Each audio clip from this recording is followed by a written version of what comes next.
В поселке Ермаковское Краснодарского края ветеран так называемой СВО из ЧВК «Вагнер» Денис Степанов поджег дом, в котором находились две женщины 68 и 35 лет.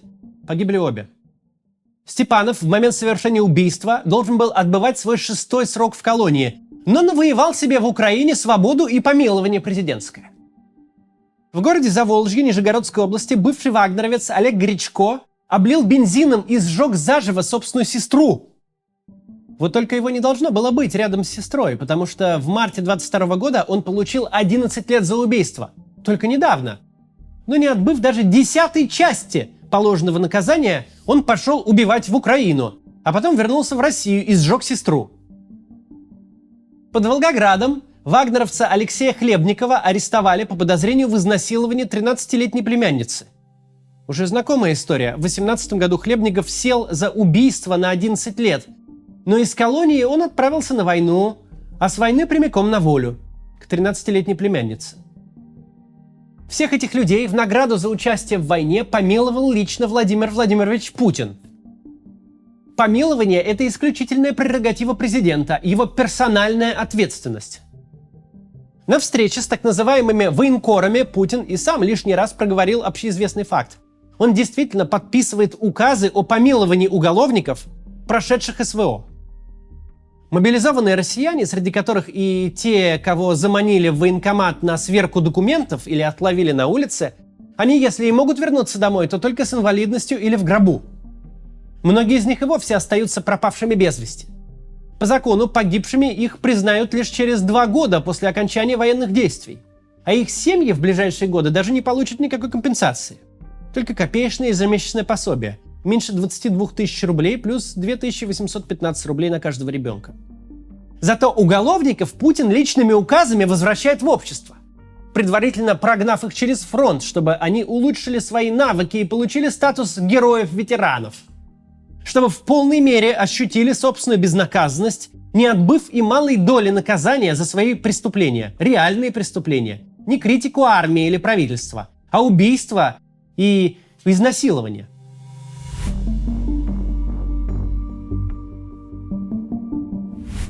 Тут совсем недавно вышло интересное интервью Валерия Федорова, главы Всероссийского центра изучения общественного мнения.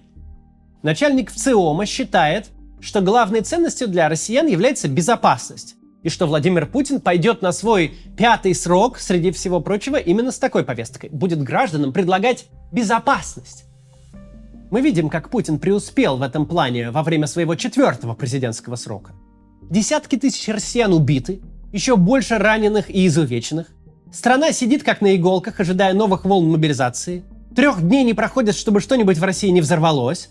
Кто бы мог подумать, что если ты нападаешь на соседнюю страну, то она начнет бить в ответ. Вот уж великое открытие. Между тем, путинские силовики ищут в народе врагов народа. И, что характерно, постоянно кого-то находят, выполняют план. А помилованные Путиным герои после выступлений в школах о том, как они геройски воевали, идут убивать женщин и детей. Мы тут не зря заговорили про ВЦИОМ. Эта государственная контора занимается не изучением общественного мнения.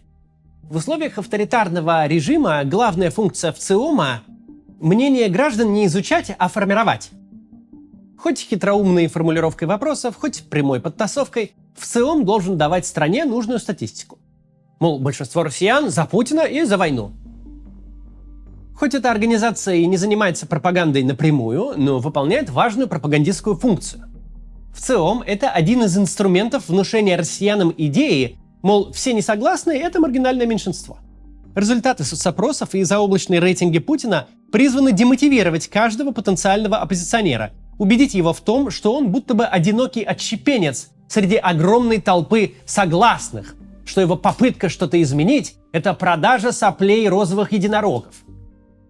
В своем недавнем интервью Валерий Федоров лишний раз обрисовал необходимую для нынешних властей картину. Мол, все, за исключением уехавших, объединились вокруг Владимира Путина. Люди, цитирую Федорова, держатся за Путина не только как за символ, но и как за спасительный якорь. В экстремальной ситуации, в которой сегодня находится Россия, Путин остается защитником и спасителем. Все поняли, что мы в одной лодке, и если сейчас разбегаться в разные стороны, то будет только хуже. Костей не соберешь. А уж выступать против него на выборах вообще только дурак может. Ничего же не получится, добавил Федоров. Ладно, это не он сказал. Главе ВЦИОМа, конечно, не откажешь в изысканности слога. Но, как и в случае с провластными соцопросами, в интервью Федорова все-таки можно найти и кое-какую полезную информацию, если обратить внимание на детали. В беседе с РБК Федоров неожиданно заявил, что базовое чувство российского общества – это, оказывается, не духовный подъем, а патологическая тревожность. Причем продолжается эта нездоровая ситуация уже 5 лет подряд, с 2018 года, с момента объявления о повышении пенсионного возраста. Далее цитата Федорова. «Все это очень тяжело. Выросло девиантное поведение, снизилось деторождение. Людям приходится прилагать большие усилия, чтобы сохранить контроль над своей жизнью. Это сильно выматывает, рисков и угроз стало больше, и люди это чувствуют. Каждый день может принести неожиданность. Налет беспилотников на Кремль, удар по Крымскому мосту, мобилизация, мятеж Пригожина. Большинство россиян, и это говорит не Максим Кац, а глава ВЦИОМа, пребывают сейчас не в военном возбуждении, а в тревоге. Это, собственно, не новость никакая.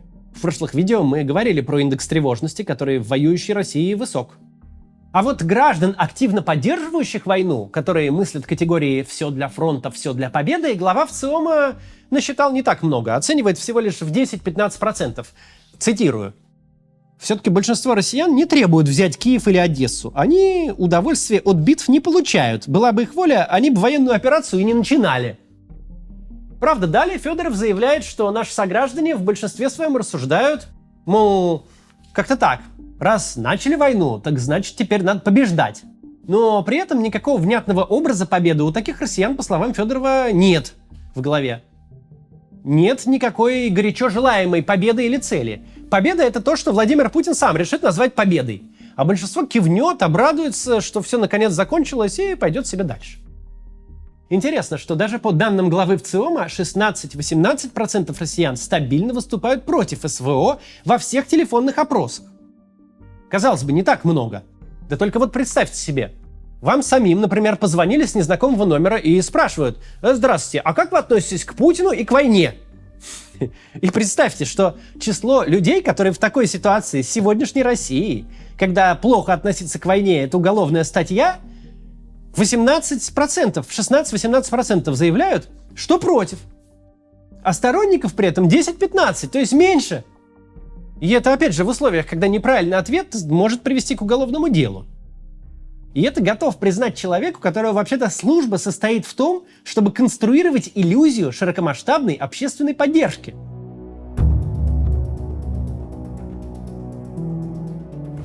У объективной действительности есть одно неприятное свойство. Ее можно лишь до определенного момента маскировать пропагандой, сглаженной хорошей статистикой. Затем она все равно рвется наружу. Сожжение людей заживо, убийство и изнасилование детей – это не вот тебе типичная российская повседневность. Конечно, преступления совершались всегда, но до войны такого количества и такой частоты особо жестоких преступлений в России не было. И случившуюся перемену невозможно не замечать. В тот момент, когда готовился этот сценарий, появилась новость из села Деревянное в Карелии. Отпущенный из колонии вагнеровец Игорь Сафонов вместе с подельником зарезали и сожгли 6 человек. Помимо криминальной хроники, местные новости изобилуют некрологами. И это даже при том, что Кремль настоятельно рекомендовал главам регионов сократить количество некрологов. Да вот только погибших столько, что этого никак не скрыть. Взять, например, новостной портал Екатеринбурга. Жмешь на новость с заголовком «Беременная девушка потеряла мужа на СВО», вот ее история, а снизу выпадает еще полдюжины похожих новостей. Это другой человек.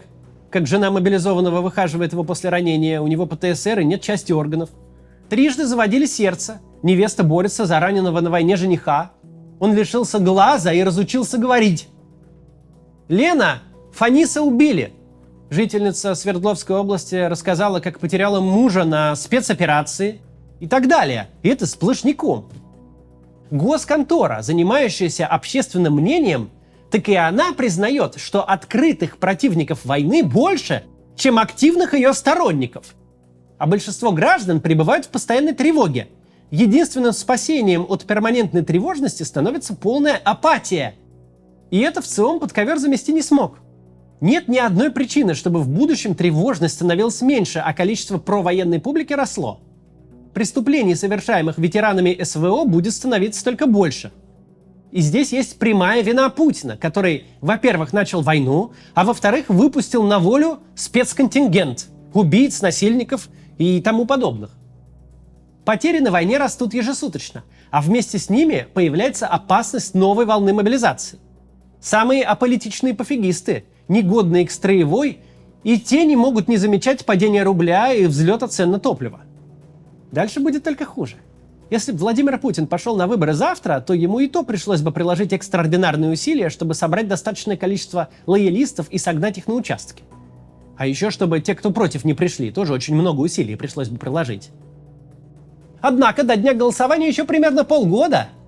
Даже если по какой-то причине за полгода не случится чего-то из ряда вон выходящего, а случится что-то может в любой момент, то и тогда напряжение в обществе успеет возрасти кратно.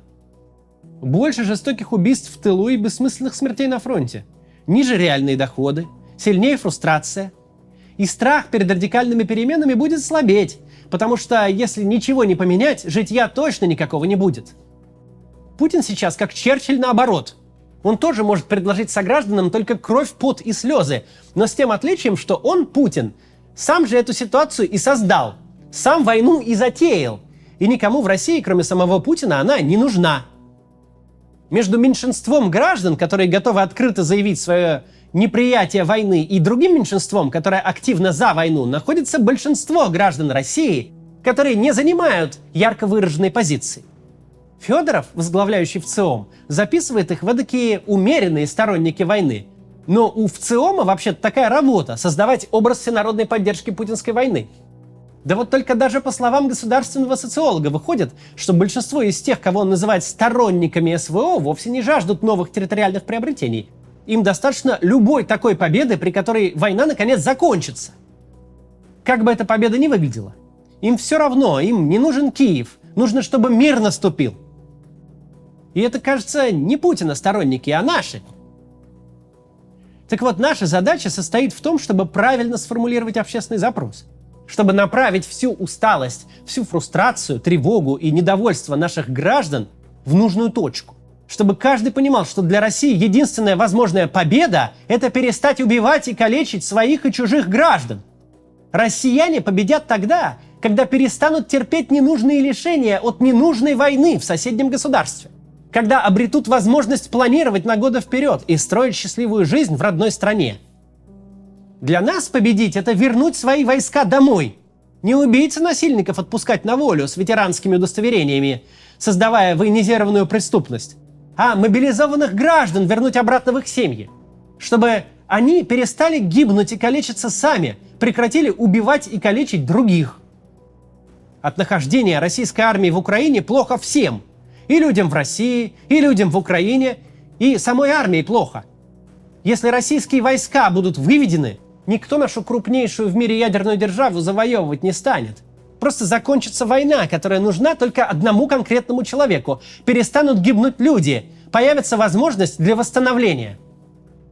Победа для России – это поражение Владимира Путина. Нанести такое поражение ему трудно, но возможно. И это надо будет попытаться сделать. До завтра.